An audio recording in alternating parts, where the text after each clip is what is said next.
Hey guys, in today's video I will show you how to measure distance on Google Maps using web browser in two methods. First, open your web browser and go to Google Maps. Right-click on any location on the map. From the drop-down menu, select Measure Distance. Left-click on second location to drop-down marker. Continue left-clicking to add additional markers and create path. As you move the markers, Google Map will measure distance in real time. The total distance of your road will be displayed, and you can also see distance between each pair of consequence markers. These methods allow you to measure distance between multiple points on Google Maps in your web browser.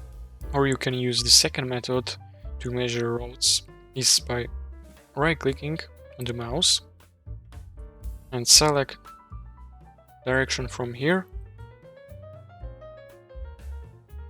and then right-click again and direction to here. Here you can see the measure in the miles. If this video was helpful to you, please consider subscribing and liking the video.